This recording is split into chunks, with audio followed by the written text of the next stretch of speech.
All right, Legend, first and foremost, how would you assess the level of competition in this year's edition of the World Cup? I've been really pleasantly surprised, I'd have to say. The minute you hear, I don't know, 16, 17-year-olds, you think kids, but they're not, they're young men. There's a lot of beasts, physical beasts in the tournament. So no, really impressed, and obviously there's been a high technical aspect as well, element. A lot of strong teams. Here, listen, because there's 48 teams, of course there was poorer teams as well, but that's where I think the opportunity is there for these lesser nations to grow, improve and come back stronger next year. All right, which player has stood out for you so far in the tournament? Which player? Here, from speaking about the final, there's obviously numerous of Portugal. The top goal scorer in the tournament off Austria, Hoser. I think he scored in every game. Here, I guess the one standout for me that I really enjoyed watching throughout was Cavan Sullivan. He's with USA. Unfortunately, he's gone home early, so he won't be in the running for many individual awards, of course. But I must say he really excited me also. And then. From a collective point of view, I have to say the African teams. I think I watched Zambia; they should have beaten Brazil. Morocco, Tunisia, the fans that they brought, they played with just an amazing energy and quality. So it was refreshing to see. Well, over the years, what are some of the areas you feel have improved in youth football at this point? I have to say, for sure, I just think the game at every age group just gets quicker and quicker every year. So even at senior level, to when I played 20 years ago, it's just a different level. And also now, obviously 17's World Cup, and you expect maybe not a lot of speed or not a lot of physicality, but I was shocked to a point that 17-year-olds, they look like young men. And as I just said there, the technical aspect as well, it's been very, very high. So I've been so impressed. Obviously my first under-17 tournament, I was lucky enough to play in 2 under-20 tournaments a long time ago. They were the best days of my life, representing your country with your friends when you're so young. And I think that's also a reason why I've loved it so much, just watching young men play for the country and watching how much it means to them all. For a bit of emphasis, because you're also a football coach, how important is it to have this tournament played every year? I think the more football you play at this age, the better. So I know you've asked Arsene, the boss in there, about every 3 days.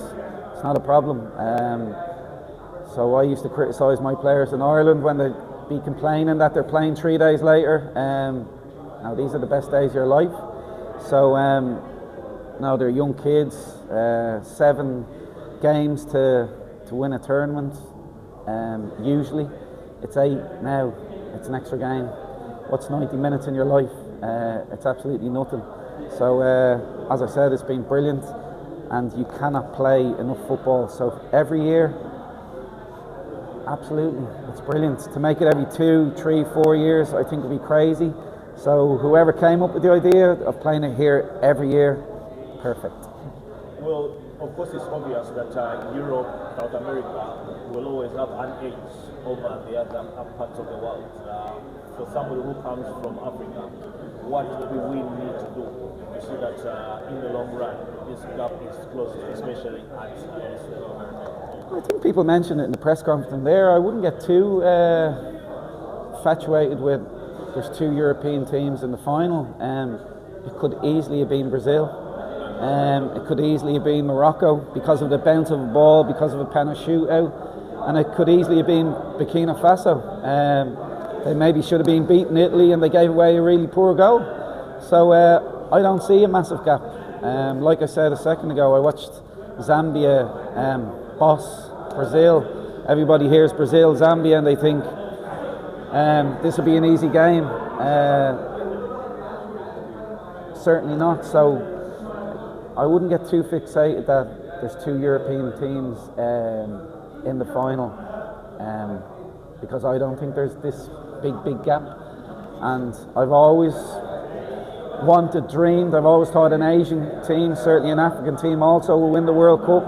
And just even for football, if I had to choose a winner next year, for me I would absolutely choose an African team or an Asian team that I would want to win the World Cup, because I think what it would bring to the global game would be priceless.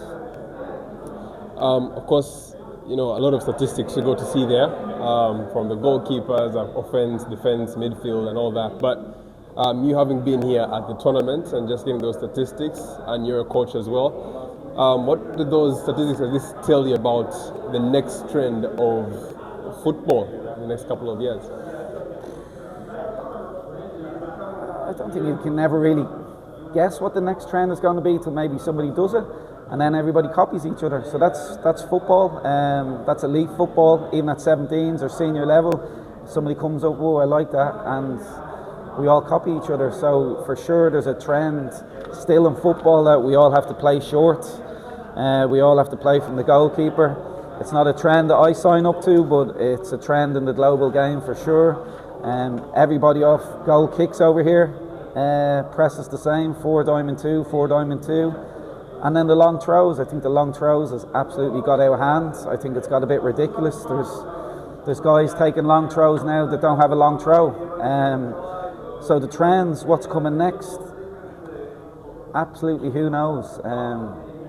And it's just up for coaches and managers like myself to pick what you like, leave aside what you don't like, and maybe try and come up with your own ideas also.